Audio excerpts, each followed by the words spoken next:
Hey,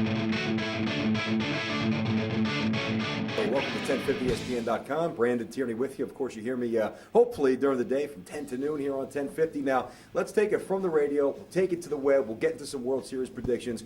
And we'll start with a couple things that I think will be absolute paramount to the Yankees taking this championship. And number one, you got to look in the bullpen right now as and not just at Jabba Chamberlain, not just at Phil Hughes. You need to look a little bit further down the depth chart. You need to look at guys like Marte. You need to look at guys like Phil Koch.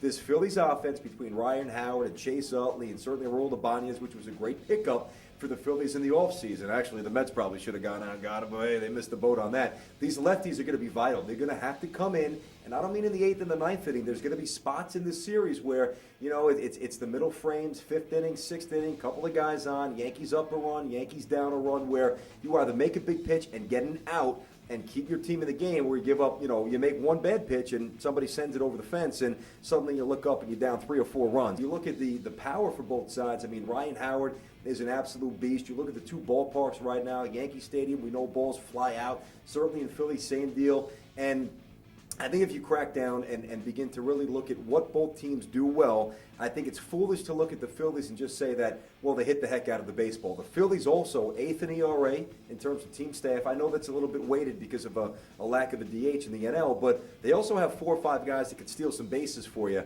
And that's the element that we thought the Yankees would have to contend with against the Angels that really never got going, whether it's, you know, Worth or certainly Victorino or Chase Utley, Rollins. Rollins had 31 steals. All those guys, all the players I just mentioned, they all swiped at least 20 bases. So the whole Posada and the whole Molina thing when Burnett's on the mound, that's a dynamic that I think is very interesting. I think the lower third as well of the Yankees lineup is going to be pretty important with Swisher. Maybe he started to bust out with a couple of knocks in Game 6. Maybe he gets going.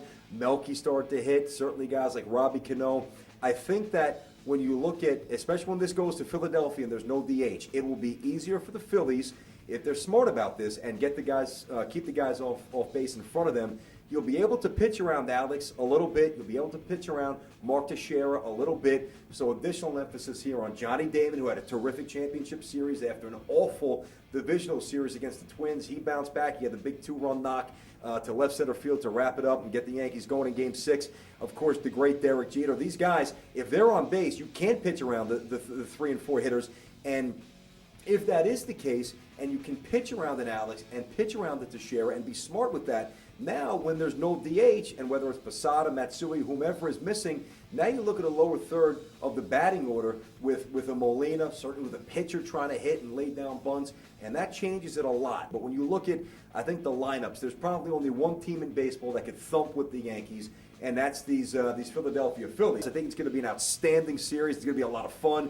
Both stadiums will be juiced up. You have that Northeast fandom, which is great. The bullpens, this is the recurring theme, not just Jabba, not just Hughes, Marte, Phil Koch, going to have to get out lefties. And then you look at Sabathia. Let's wrap it up with Big CeCe now, who cashed a big check. And let's face it, I mean, every time he goes out, he's beginning to rewrite a different chapter right now in where he stands for the Yankees. In one season, he's answered every critic. Not only is he terrific and very gifted as a performer, but his head and his instincts and his acumen.